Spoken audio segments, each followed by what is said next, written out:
വള്ളിക്കുന്ന് തേക്കിൽ ശ്രീ സുബ്രഹ്മണ്യ സ്വാമി ക്ഷേത്രത്തിൽ പ്രഥമ ശ്രീമദ് ഭാഗവത സപ്താഹയജ്ഞം ആരംഭിച്ചു. യജ്ഞാചാര്യൻ കാനമ്പ്രം ഈശ്വരൻ നമ്പൂതിരിയുടെ നേതൃത്വത്തിലാണ് ചടങ്ങുകൾ നടക്കുന്നത്. ഭക്തിസാന്ദ്രമായ ക്ഷേത്രാങ്കണത്തിലേക്ക് നിരവധി ഭക്തജനങ്ങളാണ് ദിനംപ്രതി എത്തിച്ചേരുന്നത്. ഭാഗവത സപ്താഹയജ്ഞം നവംബർ 29 ആരംഭിച്ചു. ഡിസംബർ 6 സമാപിക്കും. വാദ്യമേളങ്ങളും താലപ്പൊലിയോടുകൂടിയാണ് ചടങ്ങുകൾ ആരംഭിച്ചത്.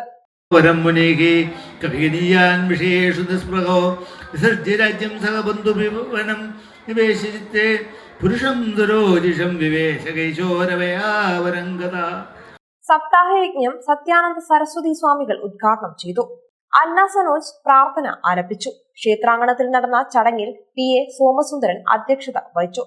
ക്ഷേത്രം തന്ത്രി പാലക്കോട് കേശവൻ നമ്പൂതിരിപ്പാട് ഭദ്രദീപം തെളിയിച്ചു. M കോമളരാജൻ സ്വാഗതം പറഞ്ഞ ചടങ്ങിൽ CM കരുണാകരൻ മാസ്റ്റർ ആചാര്യവരണം നടത്തി.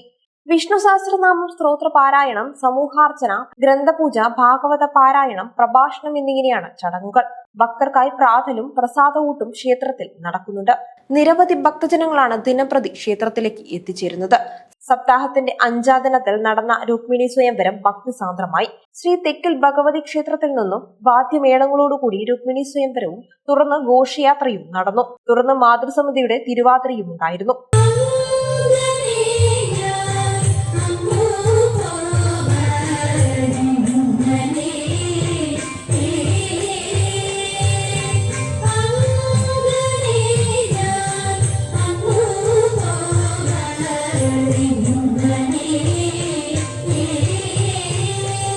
ഡിസംബർ 6 ശനിയാഴ്ചയോടുകൂടി സമാപിക്കും.